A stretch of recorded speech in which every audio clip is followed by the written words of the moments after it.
Hello and welcome to the 8th podcast for the Leon County Humane Society Rescue Podcast. My name is Katie Stryker and today we are doing our podcast on tallycatcafe because this month is the 7th year anniversary of tallycatcafe opening. So with me I have Courtney and Joshua Kendrick. The three of us co-own tallycatcafe, and I'm going to go ahead and turn things over to Courtney so that she can introduce herself and give a little bit of background of how she got started in rescue. Hi, I am Courtney Kendrick. I didn't really have too much previous experience with rescue. I just generally liked animals. I had raised animals and helped get animals spayed and neutered on my own, as well as helped adopt animals or at least rehome strays. But as far as like working with a rescue program, that wasn't something that I had previous experience on. I just really liked animals. And Josh? Josh Kendrick. I don't have too much experience with fostering and rehabilitating animals and that sort of thing either, but when I was in college, I did do a little bit of fostering, and yeah, I guess that's really most of it. Yeah, I started fostering actually with It's Meow or Never when I was in college, and I had adopted my cat, and she was a very needy cat, and that's how I got started, because she just needed more attention and a friend, so I started fostering. We opened the cafe back in 2018. It took us about a year to open from the day that we decided to open the cafe, and since we opened, we've done 1,843 cat adoptions. So that's about 263 per year, like 0.7 of a cat every day. Do we want to talk a little bit about what led to us starting the cafe, the conversation the night that we decided to open it? Yeah, we were hanging out because we have been friends, and we've worked together in other ways before. So we've been coworkers and friends for a while at this point, and we were just talking about what we wanted to do, and we were feeling, I personally was feeling a little helpless and frustrated with my job. I think Katie was getting closer to graduation and wondering what she was going to do. And we were just kind of like, what would be the dream? What would we want to do? And it came down to having some form of connection with cats, like doing a cat rescue or owning a coffee shop. And cat cafes were starting to get really popular. So we're like, what would a cat cafe be like? And we just kind of started following that train of thought until we were starting to just look at locations. And by that time, we were talking to local business owners, got a realtor, and we were just so deep in that we were just like, this is happening. We're doing this. I think, at least for me, a big part of it was I wanted to be more community oriented. I think Courtney and I were both in office jobs. And there's nothing wrong with office jobs, but it's not. Oh, no, yeah. It's not as involved, I guess, and it's nice to be involved with the community and doing something positive for the community aside from, showing up to a 9 to 5 and a cubicle and all that. So For sure, and Courtney's right. I was still in college. I was in my senior year, and my degree was in business management. So I was in a lot of entrepreneurial classes. I was around a lot of people that were just constantly talking about how not easy it was, but possible it was to start a business, and trying to be encouraging that way, and was able to form a lot of those relationships. Like one of our first meetings was with Matt Thompson, who was very helpful and gave us a lot of information about the cafe side of things, and also encouraged us to get in touch with more business owners, which is how we were led to meeting with Ben Potch, who used to own Lucky Goat Coffee, who was super duper helpful. I mean, when we talk about looking at locations, he would go to those locations with us. Yeah, we were definitely very fortunate to have him as a mentor. He was really excited by the idea, I think, and also he had personal investment of making sure a coffee shop that he would be supplying for would be successful. And it was nice to see. I think it was more than that for him. The fact that he came out to multiple locations for us and met with us multiple times was really nice. Super nice. I think he kind of gave us a, what's the word? A sense of a backing almost. Like I think people took us more seriously because Ben kind of took us under his wing. I think we really took ourselves appreciate. more seriously. Yes, we Honestly, it boosted our own confidence. That's true, yeah. I don't think I had much confidence for other people. I felt like it was more of reassuring ourselves. I think another big moment of reassurance was we had been super duper nervous to approach LCHS, or at least I was. I think we had always decided from the beginning that we wanted to partner with LCHS. I had interned with them when I was a junior in college, and we just knew from the get-go that we loved the way that they took care of their animals, their standard of care. We really admired the work that they did, and to us that was the dream, was to partner with LCHS. So when I went in to talk with Lisa about potentially doing Tallycat and that partnership, I was so nervous. I had to hold her dog, China, in my lap and like stroke her while presenting this to Lisa. And I got like 3 sentences out before she was like, "That would be amazing. Sure, go for it." So it felt like every hurdle that we thought was going to be huge just ended up sort of not actually being that high. It was just more of like a trip rather than a, you know, what's the word? Like a real hurdle. Yeah. I'm not a track star. We broke up the hurdles and we took it as we could, and eventually we got there. And every piece of the puzzle sort of led to others. Like having the relationship with LCHS is how we got our realtor. Because the first couple realtors that we spoke to just weren't getting the concept. And we learned that you had to have sort of like the animal aspect to your work. The realtor that we had, Carolyn, she donated a portion of her commissions back to the Humane Society just because she also believed really strongly in their mission. And that was, we learned then pretty hard that having somebody that was animal oriented would get us to our goal just because we have the same goal. Definitely, especially for the realtor, just because we were having issues with realtors in particular that were just like, well, what about the fleas? And having them speak to the landlords on our behalf was just not working. No. They were like, hey, I can talk to another one. And we're like, well, what is going to happen when you talk to another one? Like, I don't think you're really... They were talking them out of it. Yeah, we had to, like, start surrounding ourselves with people who believed in us, which, like, I know that's a bit, like, what's the word, self-validating, or... Finding your tribe is something that you hear a lot, but it was necessary, and unfortunately necessary, but, like, and then even talking to, for example, like, a banker, and he would just look at us, and we were like in our 20s, mid-20s, early 20s, and they would be like, do you know what a credit score is? And we're like, why would you think we don't? Or they just assumed we were getting funded by relatives or something, and I guess that was a bit frustrating, but I understand we were a bit unique in how we were a bit more of a self-starting business, and not many people do it that way.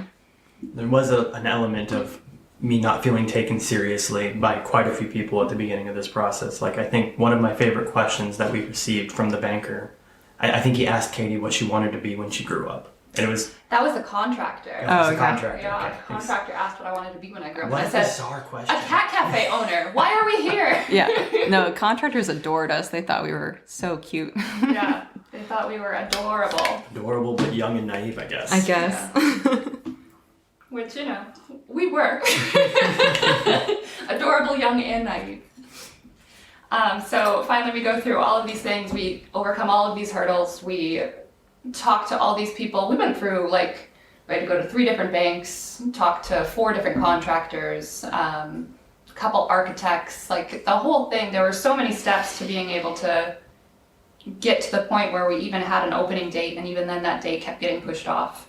So when Deidre, who was the cat coordinator at the time that we opened, reached out and said, do you want to go to Jefferson County and pick out cats to open the cat cafe? That was the dream. That was the first day. Like, when the day the cats moved in, I think is still my favorite day in all 7 years. It was definitely a really happy day. It felt like, okay, we did it. It's here. Yeah. The cats are here. The place is put together. We've had the inspection. It's really nice. It was bizarre. It was like it didn't feel real, and then once you let the cats in the room, you were like, okay, maybe this actually is happening. I was posting on my personal Facebook. I was like, okay, we can't open until the end of this week, so we've got 10 cats that are bored, and we were having just our friends coming over, hanging out with the cats, and it was kind of like a nice soft opening. Yeah. And we had, the reason we couldn't open yet is we hadn't had our final inspection. So I was talking with the health inspector and reminding him that there would be cats on site when he came to tour the cafe. And it was like he was hearing it for the first time. I know we had said before that there would be cats on site, but he was like, cats? Like with the whiskers and the ears? Yeah. Oh, man.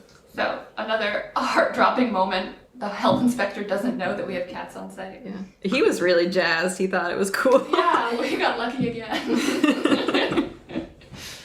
My favorite of the original 10, she was like post the original 10. We took 9 and there was one where they didn't have the paperwork ready. But I loved her so much, I went back 2 days later, made them find the paperwork and took her. My favorite cat was Miss Clara. Yeah. She was a little tortoiseshell and she was super duper chatty and just so sweet.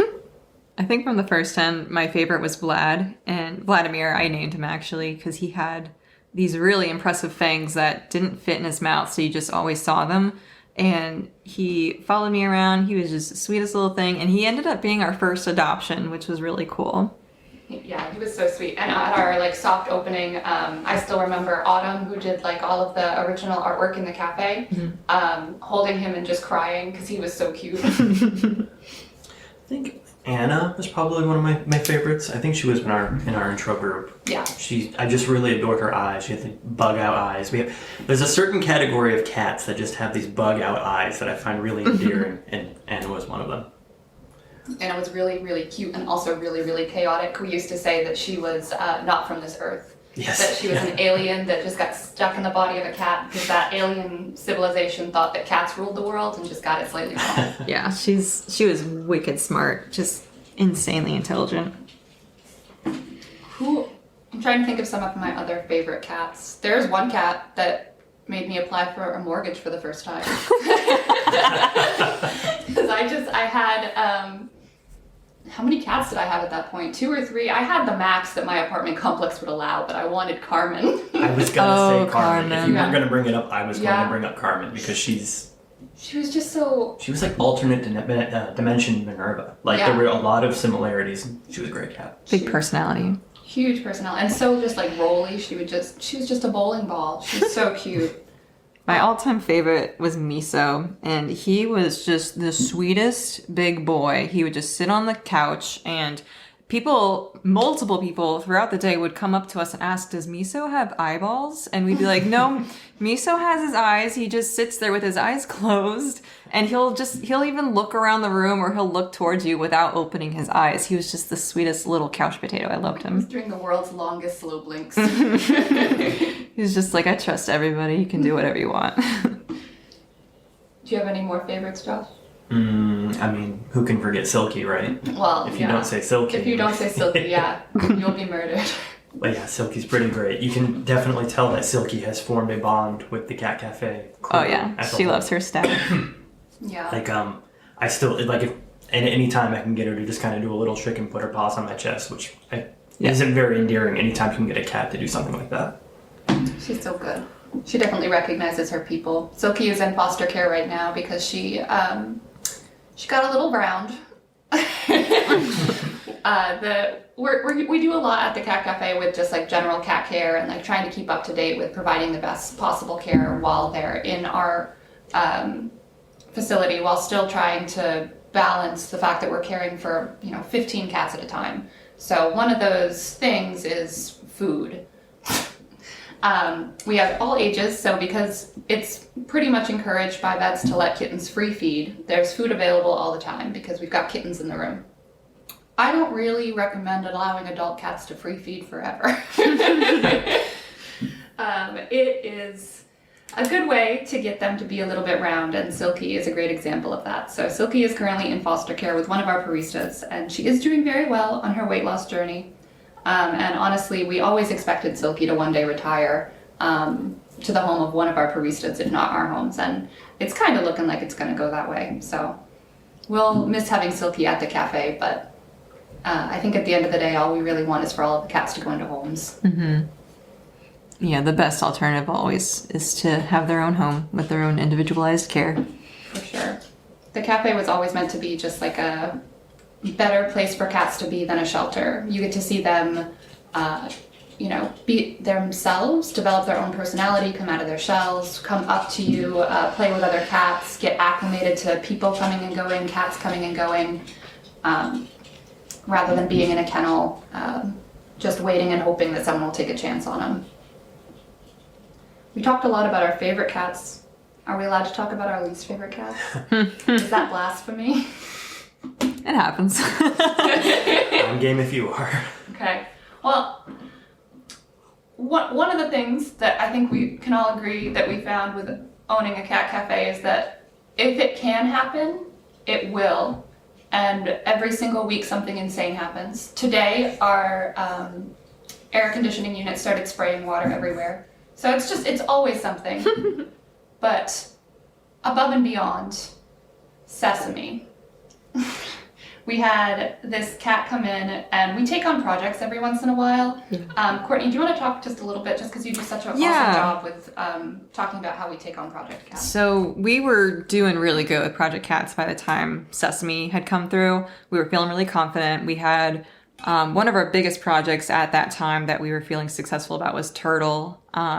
He came in with Turtle, came with Hair, and they were both really shy. They clung to each other. They were not able to be touched, and we just systematically worked with them to get them acclimated to being touched, get them acclimated to having a safe space that was appropriate, like an appropriate hiding spot. If you follow Jackson Galaxy at all, I would wholly recommend looking into what he calls appropriate hiding spots, just because if they're hiding somewhere that's really small and hard for anybody to get, they're just making their world small. Whereas if you give them like a cave bed or a certain cushion or a certain shelf that they can go on, it feels safe to them, but they can see the world. They don't get in their heads a lot about it, and you're still able to access them.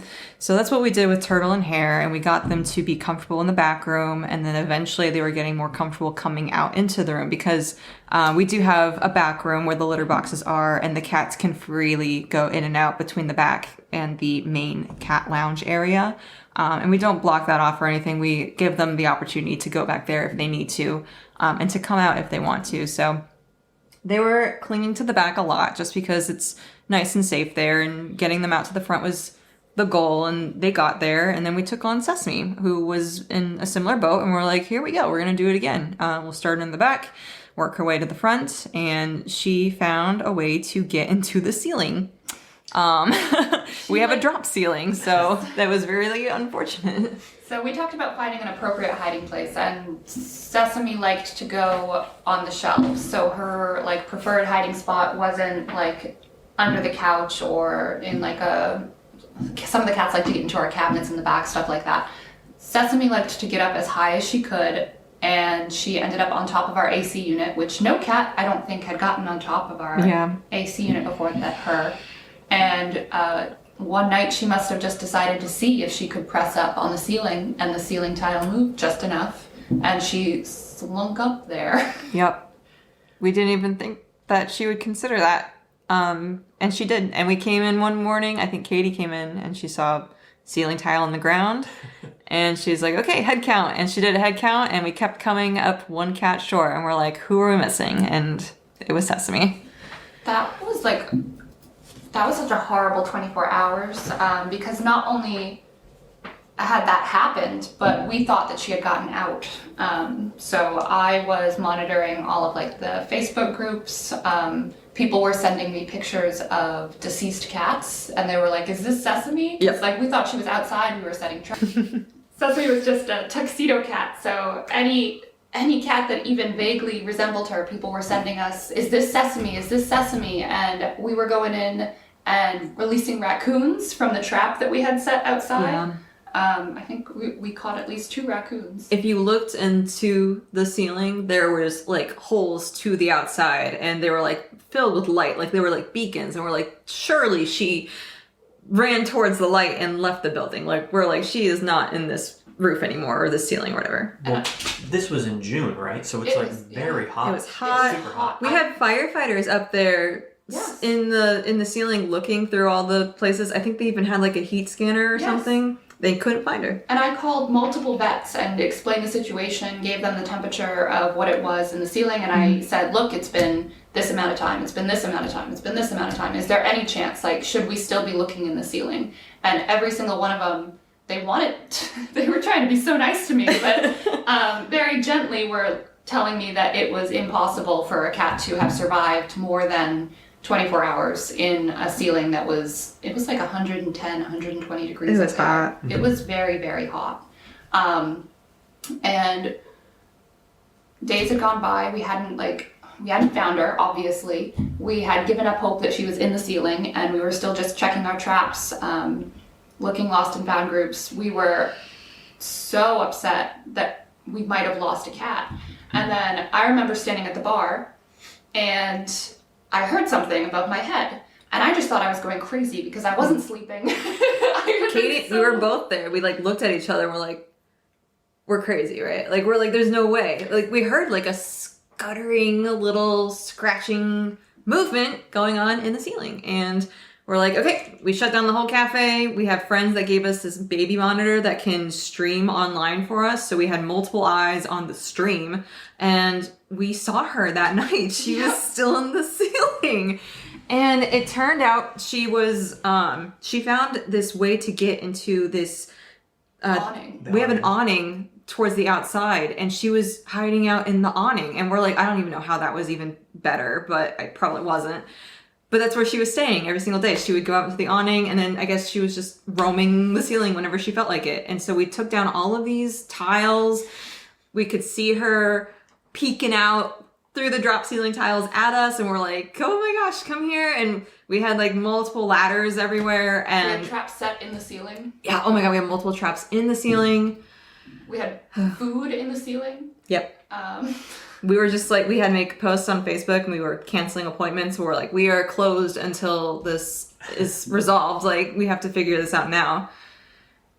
So obviously this is incredibly stressful, especially for, like, at the end of the day, we are a business. I feel like people don't always understand that, like, we are a business. We support Leon County Humane Society by housing their cats, bringing them to vet appointments, helping facilitate adoptions, educating the community, all of those things. But we are a business. We have employees, we have our rent to pay, we've got all of these things that are pressuring us to be able to be open to the public, and Sesame was forcing us to close. So when we saw her on the camera and she wasn't coming down, the traps hadn't worked, and it had been like a week, I feel like? It was at least 7 days, and we were there at like midnight trying to get her down. It was the pressure was on to get her out of the ceiling, and we tried to like make it happen, to push her out of the ceiling, just to get her down onto the ground level and out. So we all went in, we had ladders, we each went to a corner, and our plan was to force her out the center where we had taken all of the ceiling tiles down, and we had set up a ladder so that she could jump down. Unfortunately, this is when tragedy happens.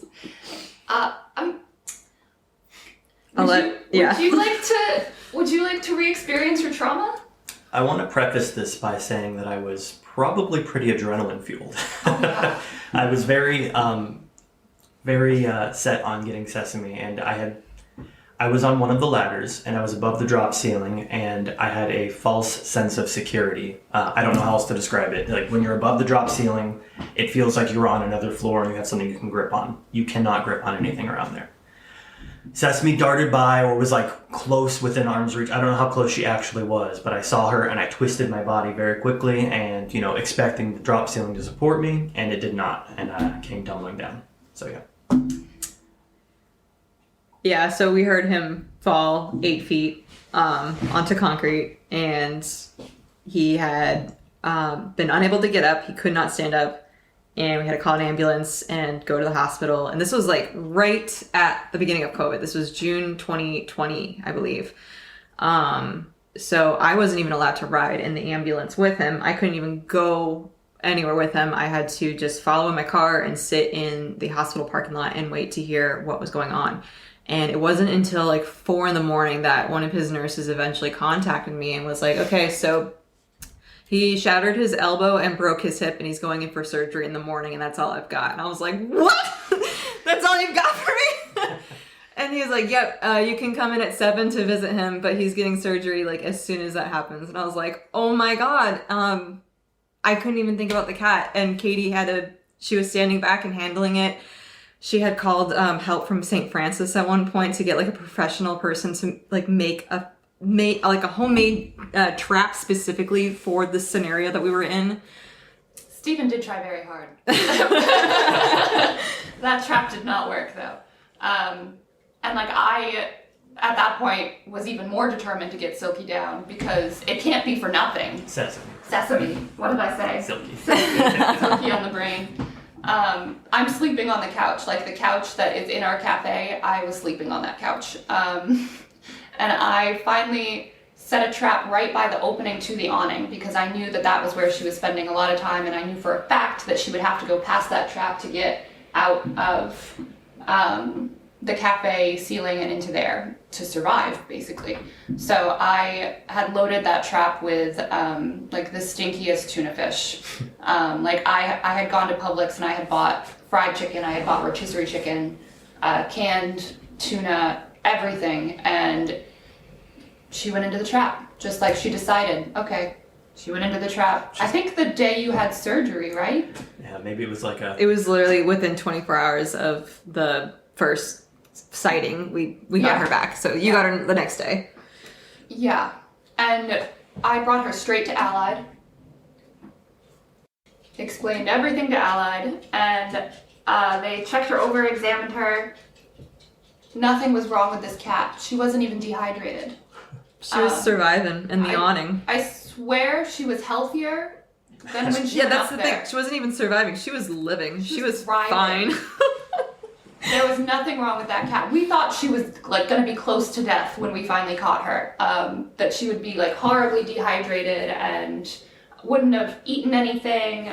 Maybe going into liver failure. Like, because when cats don't eat for a few days, they can start going into liver failure. So we were really thinking the worst. I don't think she lost weight. No, I think she gained weight. She gained weight. She was in her element. Yeah, she was in her element, and I think Josh took the bullet for her, so. Yeah. Yeah, and the fact that she just climbed into that trap afterwards, I mean, it's almost like she was done causing all the trouble. It's almost like she felt bad. I think she did get adopted as a barn cat. Yes, she did. Yeah. And not even a barn cat, like a permanent catio cat. She doesn't even have a job. She doesn't even have to catch mice. She just lives on their catio and they admire her. So, good for Sesame. But I do think that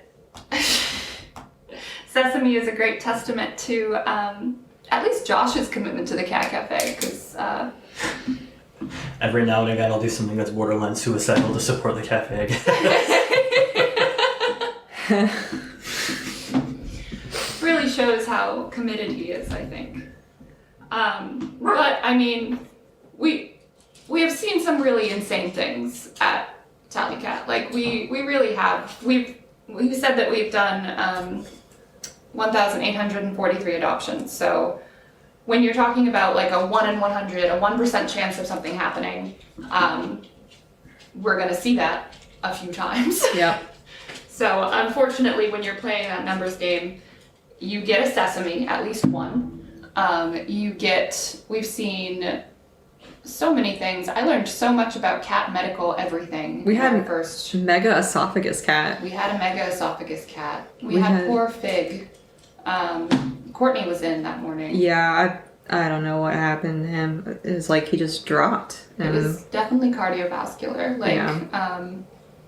We've seen so many bizarre things and learned so much about cat health and care. We saw like an adult onset FIP. We did. That was hair. Yep. For turtle. Mm-hmm. Very sad, because I mean, FIP, to talk a little bit about that for those who don't know, is when a very common upper respiratory illness in rescue environments mutates in a very small percentage of cats. And it mutates into something that it's been more treatable in the last few years. You have to do, I think it's 82 days of injections and 82 days of monitoring. And then they've got a pretty good survival rate. But if you don't do that, and by the way, that injectable is not legal in the US, you can't get it through a veterinarian, you have to get it through another means with veterinarian guidance, it's very difficult. Was it like that at the time, and maybe it's not like that anymore? It might not be like that anymore. We haven't, knock on wood, we haven't had one in a couple years, but at the time, it wasn't possible for us to get it. So that's the other thing, is we've seen stuff change and grow and improve with cat medical, because I feel like even 7 years ago, we used to talk about like fading kitten syndrome. Oh, it's just fading kitten syndrome. And now we're like, well, we know that that's just a blanket term for kittens that are failing to thrive, but what's causing that failure to thrive? It is possible to find what is causing that. And 2020 was kind of the year we got to do all of those things because the cafe closed. So we decided to turn the cafe into Mission Kitten, and we had how many did we have in the cafe? Like at least 10 kittens? Yeah, I think it was 10-ish, like 2 litters at least. Yeah. But I definitely remember 2 playpens with like a litter in each playpen, so. I think that's fuzzy for me because I also had a litter at home. Yeah. But we got to see Islet of Genesis that year. We had Jojo, who had a congenital, her GI tract or something. Her GI tract wasn't developed properly. Yeah. So what would have been, before that, they would have just said failure to thrive. She's just not doing well. But we were able to work with, it was Oakwood Animal Hospital, found that she had a stricture at the end of her GI tract. So pooping for Jojo, very, very, very hard. She couldn't do it. And we couldn't figure out why. I was giving her warm baths and trying to massage her little belly and all these things. And vets just kept saying that she was constipated. But Oakwood, who we were partnered with at the time, and Dr. Goodson, who now is at CBS, was able to actually stretch the stricture because it was so close to the anus that we were able to fix her because she was so little. If we did it when she was a kitten, we could make it almost normal, and she's living a normal life in Michigan right now. So she's alive and she's doing good. She's thriving. Her adopter loves her. I still get updates on her. But it's been crazy to see all of the different medical things and just things that can happen. All of them still statistically rare, but just at some point when you deal with so many cats, you start to see the statistics present. So yes. It happens. Yes, and they are all rare. So I have to remind myself too, even now I'll get a foster and I'll be like, oh, what if this is that thing that we saw one time? So that's, honestly, I hate to say it, but that's been one of my favorite parts of having the cat cafe is getting to the root of these cats' problems and monitoring them and catching them where I feel like in a shelter environment they wouldn't have had that chance. They wouldn't have, even a guest will come out and be like, hey, this cat is doing this, and then we'll be able to keep a closer eye on that cat and we'll see how they're doing and being able to monitor them as if they're in a home. And I feel like we've been able to catch a lot of things and learn a lot. So I've enjoyed learning about all of the bizarre medical things that can happen and ideally stopping them. And of course, LCHS has always been really, really supportive and is always there. I can call the cat coordinator or Lisa or whoever in the middle of the night and be like, I'm at Allied. And they'll walk me through it, and they're never mad. They're never like, what are you doing at Allied, or what are you worried about? They're never like that. They have always been super duper grateful and trusting of us as fosters for the cats at the Cat Cafe, and I've always been really grateful for that and the fact that they're so willing to provide that extra level of care. Yeah. I think if I had one piece of advice to give a future cat cafe owner or somebody who's looking into it, it would definitely be really, really research your partner when it comes to cat, the people that are supplying the cat, that are helping with, veterinary care, that sort of thing, because LCHS is an invaluable partner in that way. Either find a partner with an intake that you trust or develop your own intake that you feel like you can stand by, at least. I'm not sure, but I'm not sure how we would do it without the partner that we have, because I think They are statistically rare. Yes, they are rare, and rescue is expensive. Yes. It really, really is. Like the vaccinations, the spaying and neutering, the deworming, 15 cats at a time, it adds up very, very quickly. And even if like the cafe, like say ringworm is super duper common in Florida. It's basically just athlete's foot. So you can get it from like jumping in a puddle. Honestly, I've had to stop a kid from entering the cat room because their knees had ringworm spots on them. And I had to say, I hate to tell your mom this. I really do, but I can't have you go into the cafe because I can see that you have ringworm. It happens. It's in the environment, and cats are much more susceptible to it than dogs. And like when that happens, we have to move out infected cats if we have any, and we have to deep clean the entire cat room. So I will say for LCHS, they will come out and they will do that deep clean with us. Yeah. They are so involved and so supportive of providing the best possible care medically for their cats. It really is admirable.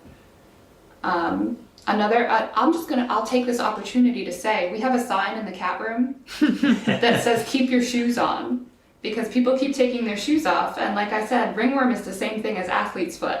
So you've got your shoes off. That is so much worse than being like sandalless in a gym shower. It's crazy. Don't do that. Yeah. I will say, if you're pursuing a cat cafe, be prepared for deep cleans. It's just something that's necessary. It's something that you need to do. The cute furniture is nice and all, but it needs to be able to be sanitized. And we do go through furniture. Like, we'll just be like, okay, this one's retired. We got to get something new now. And that happens, but you got to keep that in mind with what your structure is for the room. Mm-hmm. And you have to, get cleaner we use Rescue. So it's a vet grade cleaner that specifically is rated to kill a lot of the like ringworm, calicivirus, panleukopenia, all of those viruses and funguses that can affect cats. We specifically clean targeting those. And if you're not doing that, you're going to encounter them a lot more often, and even if your rescue partner is handling the medical like ours does, I gotta say, when every single cat in our cafe gets sick or needs a vet visit, that's like my whole week. I spend every day at the vet clinic, and I don't know how another cat cafe owner would like be able to handle that. I mean, we have volunteers and a lot of them step up to help with transport and things like that, but I will say the year during COVID where we enforced masks in the room, that was the healthiest year for the cats. We had no antibiotics needed, no upper respiratory was to be had. It was very nice. It was super nice. People were just cleaner that year in general. Yeah, I think there was a lot of hand sanitizing also going on, even before. Like, we have our own hand sanitizing station, obviously, but I think that was just the nicest healthy cat year for us. And we visited lots of other cat cafes too, trying to like get a feel for how they do things and the best way to do it for us. And I went to Pound's Cat Cafe in South Carolina. Courtney went to Orlando, Orlando Cat Cafe, and we all went to Java Cats in Atlanta too. Yeah, I don't think Java Cats is around anymore. No, I don't think they could go through COVID, unfortunately, and a lot of businesses couldn't. We were very fortunate. That was a bummer. I really liked Java Cats and their whole setup. Yeah, she's still doing rescue and stuff too. The owner for Java Cats, she's. I think she wants to get back into a cat cafe eventually, or at least start her own rescue. Yeah. But yeah, I have really enjoyed like meeting other people that are in rescue and cat cafes. The passion that they have for cats is really wonderful. One of our like biggest goals for starting the cat cafe, and I'm sure most people that start one have this goal, is to get more cats adopted. And I feel like at first we wanted to do literally as many adoptions as possible. Like I remember making a post on my personal page celebrating 7 adoptions in one day, which was wonderful and amazing. But I feel like after we got like really settled in the community, people started coming to us for same-day adoptions, and like we had to move away from it. We started just establishing boundaries because we were finding out what would lead to an unsuccessful adoption and what would lead to a successful adoption. And our definition of a successful adoption is they have the cat, they keep the cat healthy, and the cat lives a decent life as much as it can. And we were finding a lot of things that would specifically cause either returns or cats that we would have to go out and rescue because they would get picked up by the shelter and stuff like that. And same-day adoptions were one of them. I did not like doing same-day adoptions. They were stressful. Often they felt very opportunistic, and they were the most failed adoptions that we would have. I like being able to talk to an owner. I like being able to make the adoption a conversation and more of a matchmaking process, rather than seeing it as an opportunity to get a kitten into a home for the sake of it. And that I was losing sleep, and I don't like that.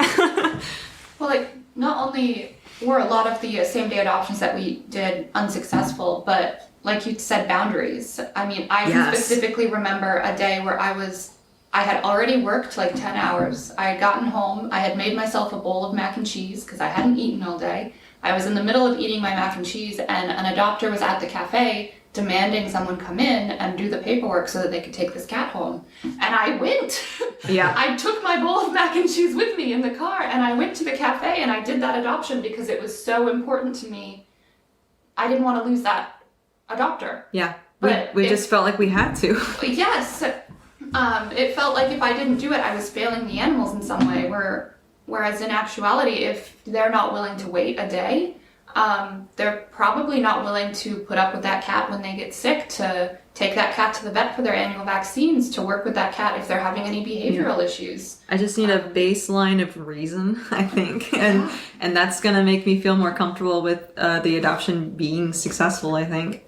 I sometimes get the impression that people that want to adopt cats same day think that they're doing us a favor. Yeah. And it's not that we don't want them to, adopt our cats. It's more that we put a lot of effort into these cats. We sometimes we raise them from being kittens. Mm-hmm. Sometimes we are pulling them from very bad situations, and we are helping rehabilitate them. We're having our whole staff work with them and help with that as well, too. And it's like, sure, we want these cats adopted, but like, we love these cats. These cats are part of what we do. And if we're just going to, if you come in with this mentality of, you need to give me a cat because I want a cat and I'm a hero, Mm-hmm. like, that may have been how we saw things previously, like just, get as many cats adopted as possible. But I think as we have grown, Mm-hmm. we've realized that, really vetting the adopters Yep. is the best path forward for both the pet owner and the cat.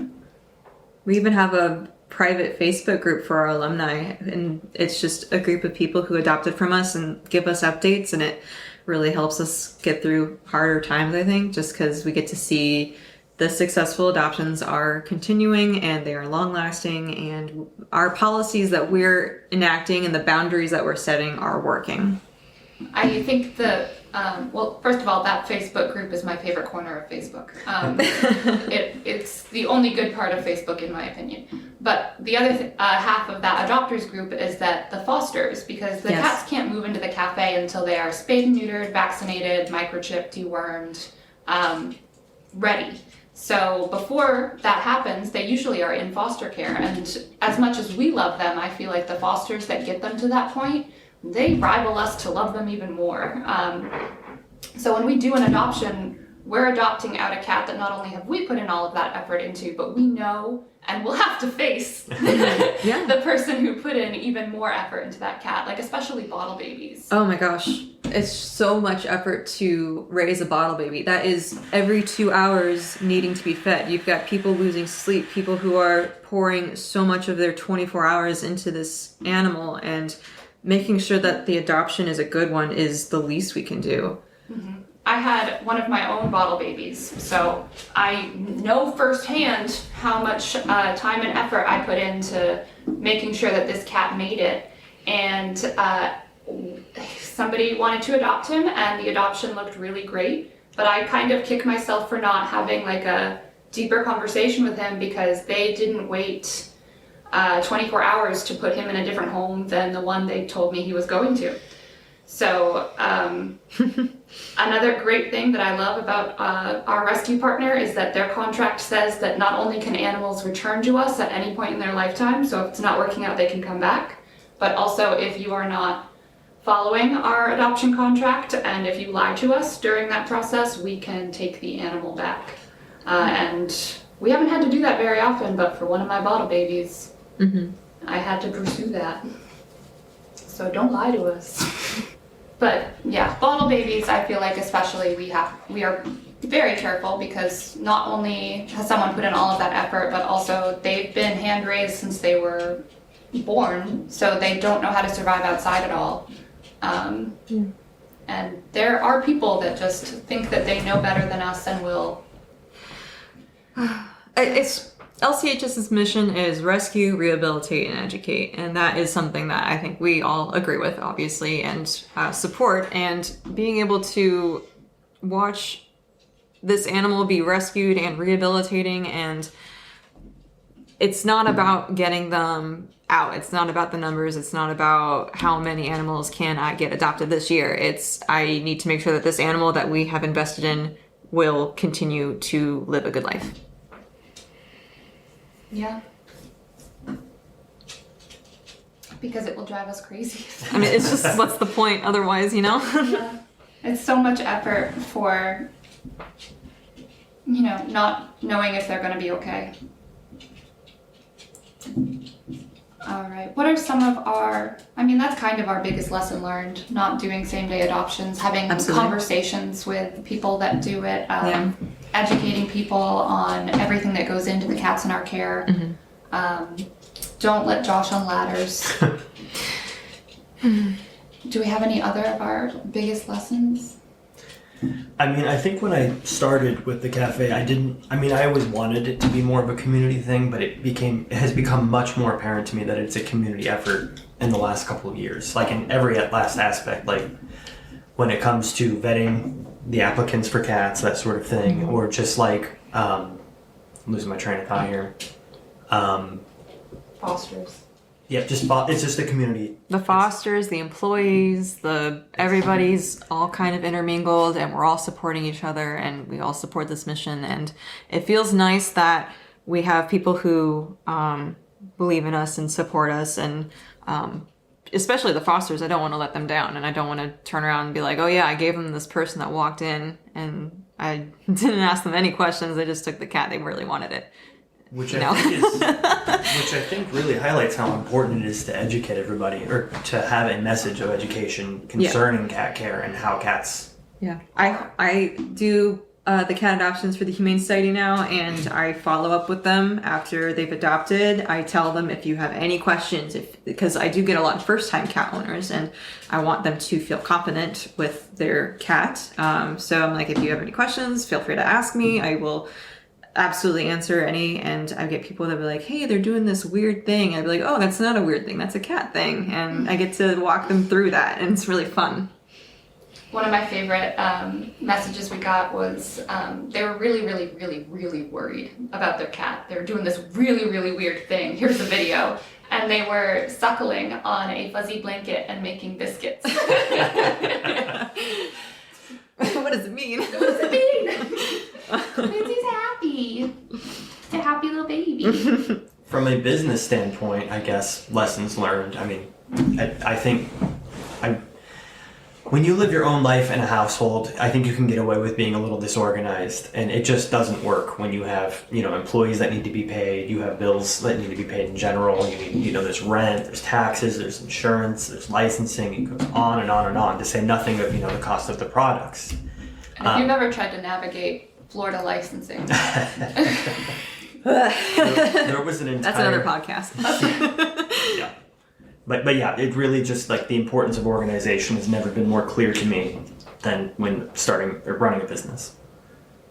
And we don't thank Josh enough, or I don't thank Josh enough. Josh is Mr. Money. He does, like, the bulk, if not all, of our financial management for the Cat Cafe. And, like, before we want to, like, purchase new cat shelves or, like, do a big remodel or we just changed the cat fountains, like little things like that. We always go to Josh and we're like, hey, Mr. Money, can we please? He does a really good job of making sure that we're in a good spot, and we've had to pivot over the years because our main goal will always be staying open for the cats and for LCHS and making sure cats continue to find homes.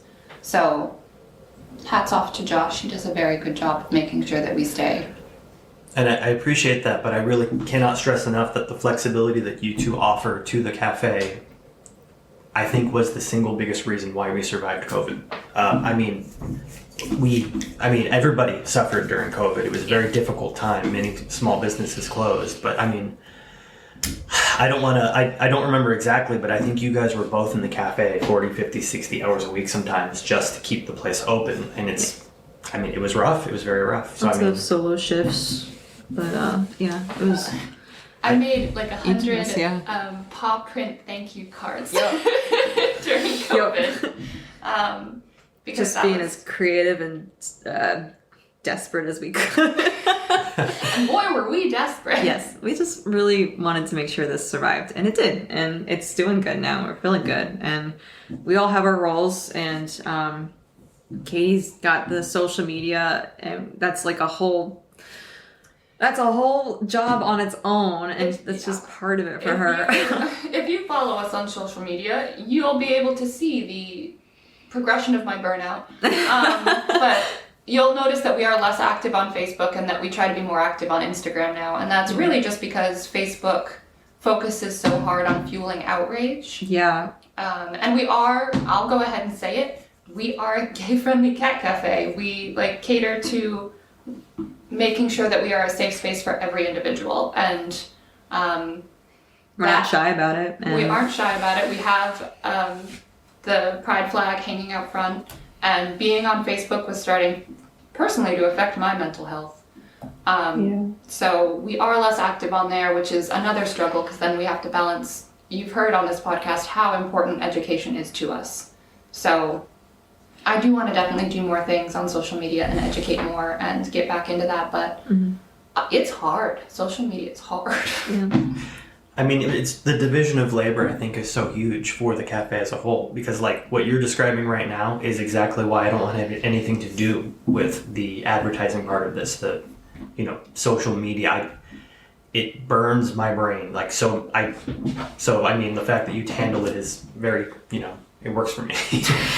Well, I hate numbers. So. Well, that's the thing, right? Like, I love the numbers. I love the fact that, I have to figure out how to make this budget work and things that I can tinker with to make it work. And I mean, it's the same with you, Courtney. Like you work on, handling the cafe end of things, and then you guys tag team adoptions. We're all playing our part. Yeah. And cat medical and Right.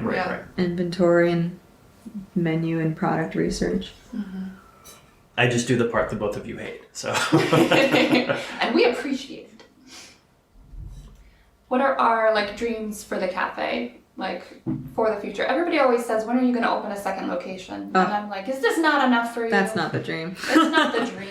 Because, I mean, like we said before, LCHS is such an important partner. And we doubled the size of Leon County Humane Society's cat program when we opened. Literally twice as many cats started getting saved. And we've maintained that. But also, I feel like if we open another location, LCHS needs another cat coordinator or something. that's my first thought is I can't. Yeah. Finding LCHS was just such a 1 in a million thing, I think. The way that they are able to support us, I don't know how we would open a second location. I also think, and I hope this isn't too much of a control freak type thing, but I really like how we do adoptions, and I feel just the process that we have for getting cats out the door and the amount of care that we put into it.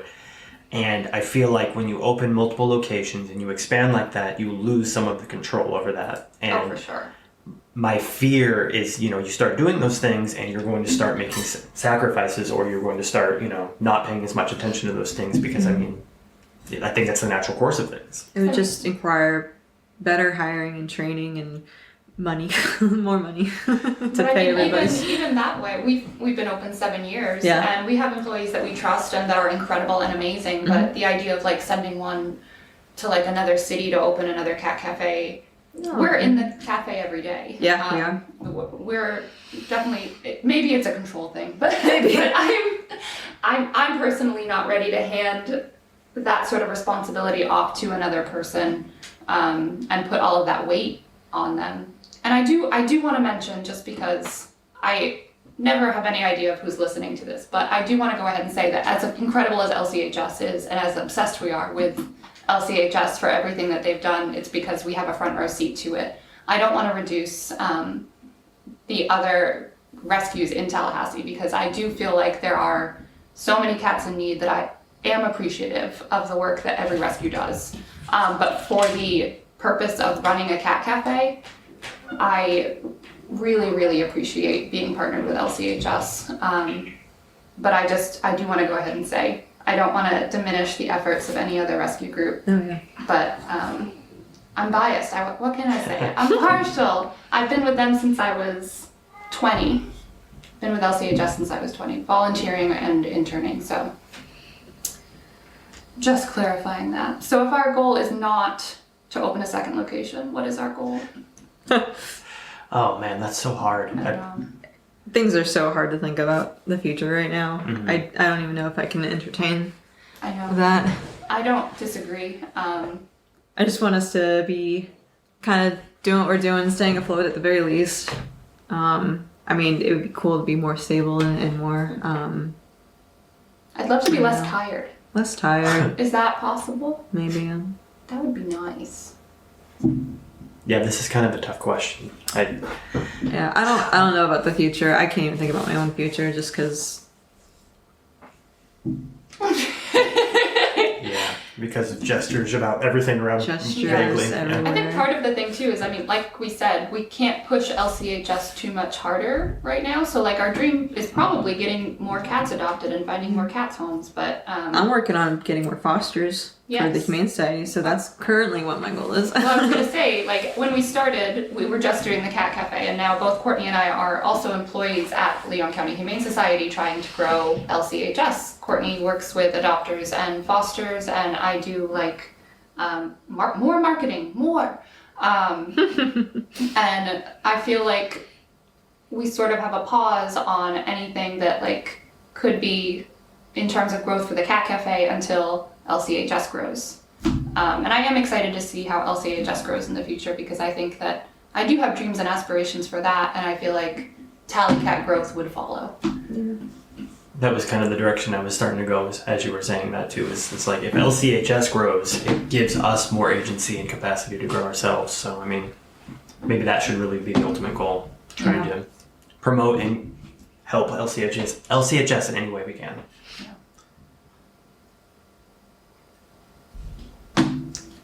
Is there anything else that we would like to... Oh, honestly, I would love to get just more of the community involved. Like, I would love a Tallycat TNR group. That would be so fun. Oh man. Doesn't it sound crazy? Like, I'm tired and I can't think about doing it, but I would love... I would love to have a TNR group. That'd be really cool. Yeah. I probably would love to have another person to lead it. I don't think you should lead it, and I don't think I'm capable or able at the moment, but it would be cool if somebody wanted to do that. Next interview question, next round of hiring. It's just another instance that reminds me of how important community is and just how much more relevant it has become in my own life and my own awareness in the last couple of years. And I think Tallycat has really helped. Invest in your communities. Yeah. I think it also, again, highlights like how much work goes into every aspect of rescue. So the TNR groups in Tallahassee, like Big Ben TNR, It's Meow or Never, the effort that they do for TNR directly impacts LCHS's rescue efforts and all rescue efforts. So I would love to do more with that. I would love for our community in general to take cat rescue and TNR and spay and neuter more seriously. So I guess the only way out is education. I think so. Generally just, sorry. That's Goblin Never Hour. apologize for Jinx playing with her toys. That's her at her happiest. She's pleased everyone else is locked away right now. Oh, Jinx is one of Josh and Courtney's cats, but do you guys want to talk about Dale? Oh, Dale. We'll end on a happy note. Yeah. Dale's a cat that we adopted from the cafe.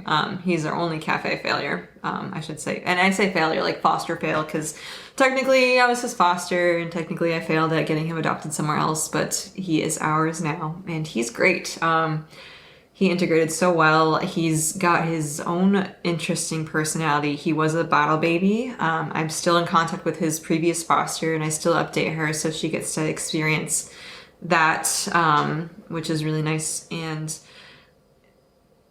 he's social. He's great with other cats. He's confident usually. I think every now and then he gets scared, but I got to experience what it was like to have a cafe cat, and I will say it's different than rescuing one off the street myself, which is what I usually do. So Dale's just he was already reassured when he came in. He was already socialized. He was already there, and it was cool to just bring him home, have him sit in his room for like a week while everybody else got used to the idea of him, and it was easy. It was nice. I would definitely describe Dale as our most well-adjusted cat. Yes. And Katie kind of touched on this earlier, but like a cat in the cat room is in the room with anywhere from 8 to 15 other cats. Like there's a ton of other cats there that they have constant exposure to. And on any particular day, 50 people might come in and out of the cafe. A lot of cats, they get very freaked out when, new people enter an environment. And I feel like Dale is just the most well-adjusted.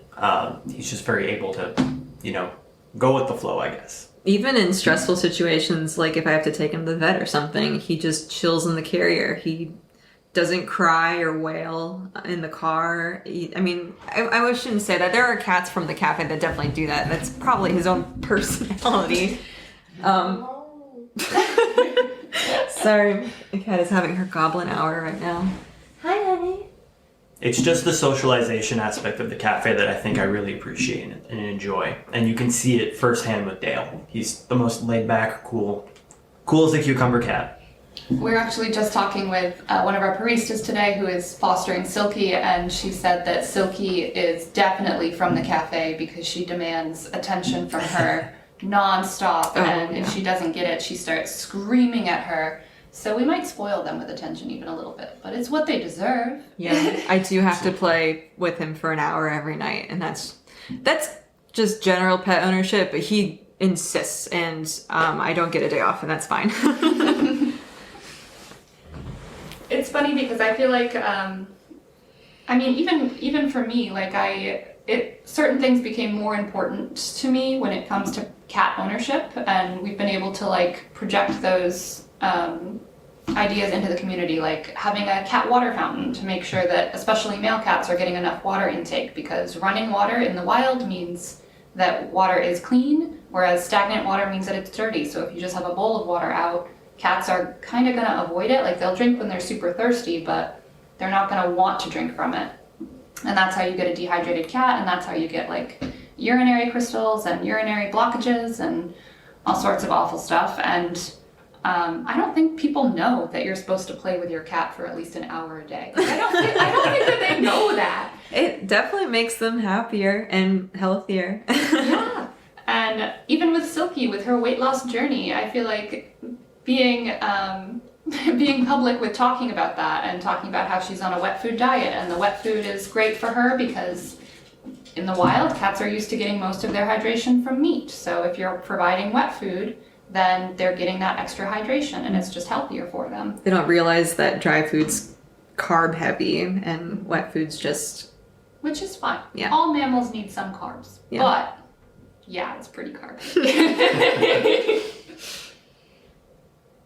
And we do dry food mainly at the cat cafe, but that is, again, because we're dealing with 15 cats at a time, and we have to pick a diet that works for all of those cats. And also...